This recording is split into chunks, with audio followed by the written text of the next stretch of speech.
Hi, my name is Deborah Atkinson, the owner and founder of Voice for Fitness and the author of Navigating Fitness After 50, your GPS for choosing programs and professionals that you can trust. And I want to share with you a big tip for how to choose a personal trainer with the intangibles. So what am I talking about?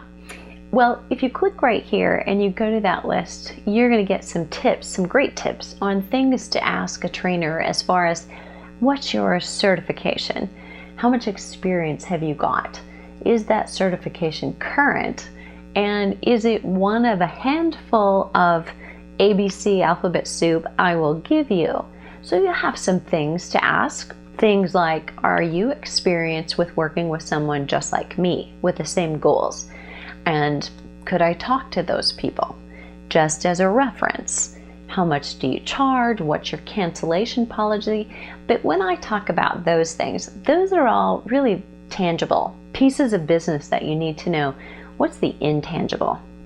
The intangibles are going to tell you the things that make you most effective. They are probably the thing that made you fall in love with the house that you're living in, or made you pick the puppy you picked. Nobody else might have picked that puppy, but that's the one that you picked. What was the reason? You may not even know it. That's intangible.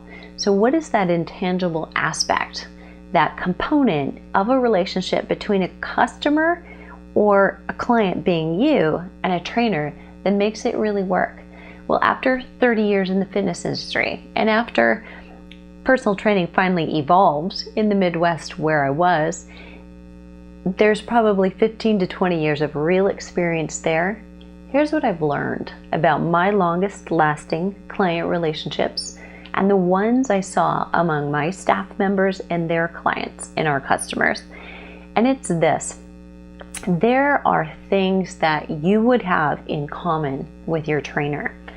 You would feel like they get you, that they understand a little bit of where you've been.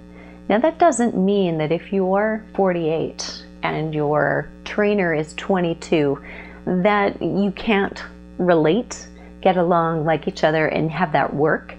Maybe, though, that the lack of similar life experiences might cause a little bit of a gap. It may not be a problem for you. In fact, you may like that refreshing vantage point of working with somebody younger. But think about that. So what you want to know going in is that going to work for me? Or would I prefer somebody who understands what it's like to start going through menopause, go through stress of a marriage, even though it's working, they're stressed, right? Or go through stress of raising kids, helping them decide what career they want, actually having them leave home. So if you're in one spot in your life and your trainer maybe isn't in entirely another, just check. Do a self-check before you get started and ask, does it feel right? Is this a place I could live in for a long period of time? Because whether or not you meet your trainer regularly 3 times a week, you meet them once a week, or you meet them once every so often to get a regular check and have that accountability and variety, you need the intangibles as much as you need the other things. So really think about what's on your priority list. Is it going to first come back to money? Is it going to come back to who do I like? Who likes me? Who makes me feel great during my session? And not just physically, but after I leave, feel great about myself and what I did and lifted, not heavier. Those are things to watch for when you're interviewing for a personal trainer or when you're with a personal trainer right now. Somebody should challenge you, but most of all should uplift you, so that you're feeling great about exercise and about how often you want to do it and how frequently you're going to repeat it. And if that was helpful, click right here and get on my list for active aging and health and fitness tips that come to you regularly, and understand what it takes to age actively, healthfully, and do the things you want to do in your life. And I'll see you there.